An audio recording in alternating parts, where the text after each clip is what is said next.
Hi everybody, welcome back. Today we are looking at a built model, doing a built model review.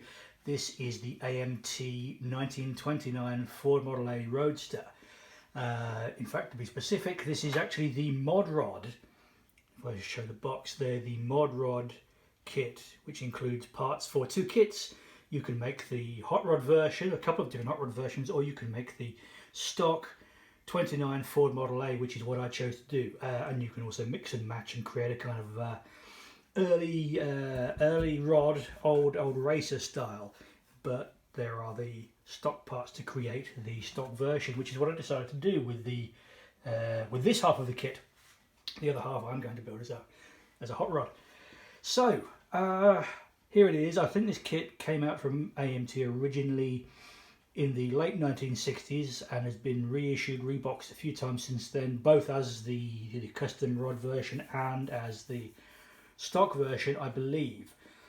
I've got to say, I was very, very impressed with this. I'm really, really happy with how it's turned out, how it's finished up. It's not groundbreaking in any way, but considering the age of the kit, the level of detail is pretty good, especially in terms of separate details, and a lot of the parts, location and fit is really quite good, better than I expected, to be quite honest.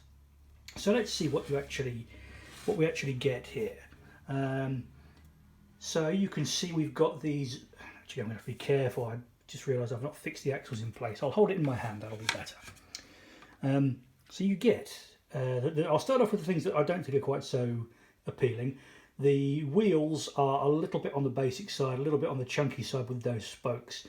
That's one of the reasons I decided to do them black on this kit, to not draw attention to that so much. But really, they're okay. I knew about that before I built the kit, or before I bought the kit, so not surprised by that really, and I think they're fine. They're okay. They come with these nice little chrome centre caps included, and those nice skinny rubber tyres as well, which are separate, which is nice. Moving on around the kit, I mean, yeah, mostly positives I have to say about this, to be honest with you. Look at the detail there with those rear bumpers or nerf bars, the way they fit on there. It's very delicate actually, nicely detailed. The rear lamps there, those clear red lenses are provided in the kit. You don't have to paint those lenses are separate parts. Little license plate holder there goes on that particular rear light. I'm not sure if I've got that in the right place actually, but it's okay. Moving around to the front again, very delicate front bumper assembly goes onto the front of the chassis bars, which are moulded into this large one-piece base and fenders unit. So yeah, fenders and running boards there, all moulded in one big piece. So I've gone with a gloss black. I think it was a Humbrol gloss aerosol black that I used there, and Tamiya rubber black to simulate the rubber on the running boards there with the driver and passenger getting in and out of the car. This looks like a trunk, but I believe it's not. I believe it's actually a dicky seat on the rear car. So you open that and it forms a backrest, and you've got extra seating in the back there. That little chrome handle to open it is a separate piece again. The kit includes a spare wheel and holder to go on the back here. I just didn't like the look of it, so I left it off mine. I don't know if that's really prototypical or realistic, but I'm happy with it as it is. I think in later years they moved to fitting the spare wheel onto the front fender, but this doesn't have that, so this one is running without a spare basically. Separate chrome door handle. I mean, again, you know, for a 60s kit, that's pretty good. They were making them with moulded in handles much later than that. That nice grille, that's two pieces where they chromed radiator grille shell and then the radiator in there. So that is actually the radiator you're seeing there. That's a sort of double-sided piece, if you like. Inside the engine bay, that is also the radiator. The headlamps on that lovely fine little bracket that runs between the fenders, so nice, with the clear lenses included to go in there. It included a horn to fit on there. It was moulded in the same yellow plastic as the rest of the kit, and I thought by the time I'd got it painted up, I didn't think it would look good, so I left it off. So again, I'm running without a horn. Whoever's driving this just has to shout if they want people to know they're coming. More of the same on this side, obviously. Again, the separate door handle. Look at those quarter lights. Very fine little clear pieces provided there, which just glue onto the edges of the windshield. Again, it's a nice level of detail for such an old kit. Windshield glazing there that goes into the frame. That windshield wiper is actually moulded onto the frame rather than being a separate piece, but I think it looks fine. This apparently is the fuel filler cap. I didn't know the fuel tank's there on a Model A, but apparently it is. That's a separate piece. Radiator cap on top of the radiator. That's a separate piece. Looking at the interior, keeping it basic here. So you've got the steering wheel there. The dashboard really is a board. It's just a straight piece with a small instrument cluster in the centre, sort of to the right of the driver. A couple of levers on the steering column. I'm assuming one is probably a throttle. There are two pedals down there. I don't know about the Model A. If it's like the Model T and has the planetary transmission, then those will be the speed pedals or gear pedals, and then the lever on the steering column will be the throttle, but I'm not sure if that was the setup on this car.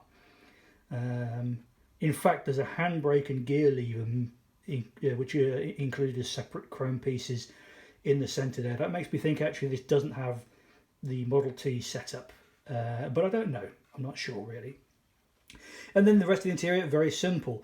It's a one-piece tub with the seat moulded in, so I've just painted that up a bit to give the appearance of a little bit of use over the years. This tonneau cover, obviously to cover what would be the folded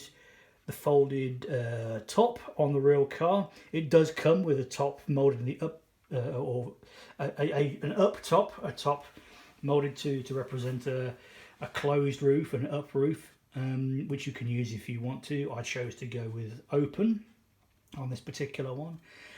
I mean, that's really it. Like the real Model A, it's the end result is quite simple, but I'm just very impressed with how nice they've made it.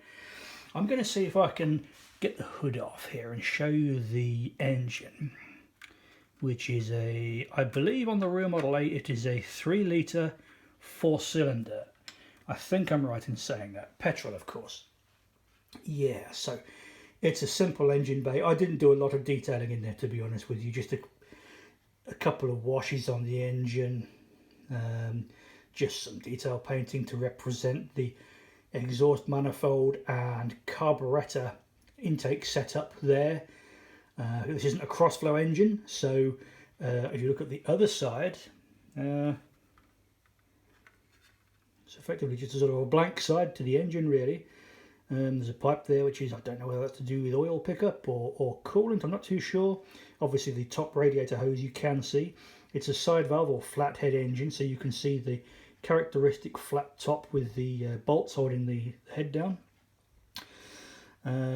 Yeah, I mean, I did a pretty simple job of that, but it's still quite nice. Again, the detail extends to this nice sort of A brace which supports the grille out there in front. Yeah, I mean, there's a fan and radiator in there if you can just make it out with this lighting. Yeah, just so nice. Really nice subject matter. A nice simple little old car from the good old days, and they've made it possible to make a quite a nice replica. Don't know how well I'm going to be able to get that hood back on. Let's leave it at that, shall we? In case I end up breaking something, I think we'll call that back on. So there we are. That is the AMT 1/25th scale 29A Ford Roadster. I'm so pleased with it. It's a very nice piece of subject matter, and the kit builds up relatively quickly into something which I think is really nice. I don't think I'd go winning any competitions with this one, but that's really not why I did it.